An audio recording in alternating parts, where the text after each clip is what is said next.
बहुत सारे ऐसे मतदाता का नाम काट दिया गया है जो जीवित है, जो अभी गांव में रह रहा है। तो सरकार से, केंद्र सरकार से और बिहार सरकार से समर्थन आपस में बोलने से नहीं होगा। 25 दिन के समय में इतना लोग के नाम काट दिए, तो फिर 25 दिन के अंदर इतना लोग के नाम जोड़ दीजिएगा, इसका क्या गारंटी? देखिए, एसआईआर के मुद्दे को लेकर नेता प्रतिपक्ष तेजस्वी यादव लगातार चुनाव आयोग पर आरोप लगा रहे हैं और कह रहे हैं कि बीजेपी का ये लोग प्रवक्ता हो गए हैं, बीजेपी के सारे पर काम कर रहे हैं। तमाम तरह के आरोप तेजस्वी यादव लगा रहे हैं। हमारे साथ बात करने के लिए आरजेडी से विधायक है रामवीर सदा जी, क्या कहिएगा? एसआईआर का मुद्दा तो खूब गरमाया हुआ है। बहुत बहुत धन्यवाद। और जो हम लोगों के नेता बोले हैं वह सही बोले हैं और प्रूफ के साथ बोले हैं।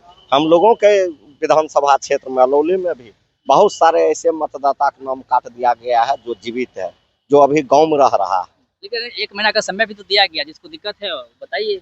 नहीं, 1 महीना का समय देने से नहीं होगा। आप 25 दिन के समय में इतना लोग के नाम काट दिए, तो फिर 25 दिन के अंदर इतना लोग के नाम जोड़ दीजिएगा, इसका क्या गारंटी है?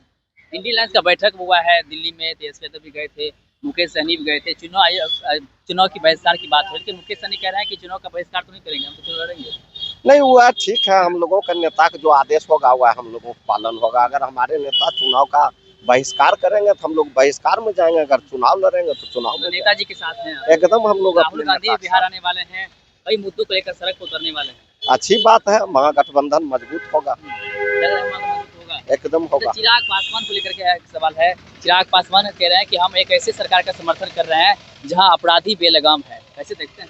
नहीं, वह सही बोल रहे हैं। अगर उनमें थोड़ा सा भी मानवता है तो सरकार से, केंद्र सरकार से और बिहार सरकार से समर्थन आपस में बोलने से नहीं होगा। लेकिन कभी नीतीश कुमार की तारीफ भी करने लगते हैं। वो सही बात है, वो सब कुछ ठीक है, लेकिन बोलने से नहीं होगा, करने से होगा। करने से होगा। करने से। अच्छा, चुनाव नजदीक है, अलौली से कितने तैयार हैं आप? हम तैयारी में हैं, अलौली से फिर चुनाव लड़ेंगे और फिर जनता मालिक का आशीर्वाद है, जीतेंगे? एकदम जीतेंगे, अच्छा वोट से जीतेंगे, उसमें कहीं कोई दिक्कत थोड़े है।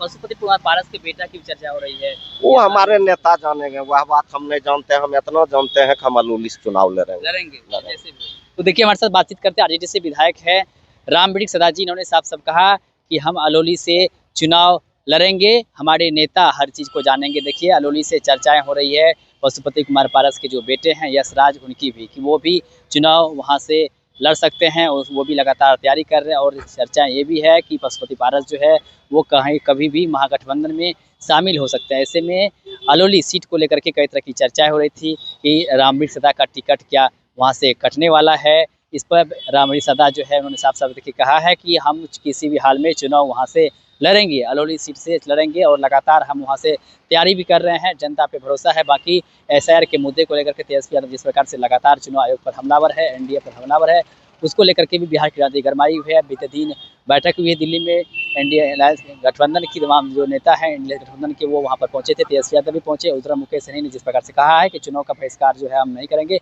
उस पर भी हमने सवाल किए थे। अभी आरजेडी विधायक रामवीर सदा से जवाब देते क्या कुछ कहते तमाम सवाल का रामवीर सदा आपने खुद सुना है। आप भी अपना प्रतिक्रिया हमें कमेंट में दे सकते हैं। आप सभी का बहुत बहुत धन्यवाद।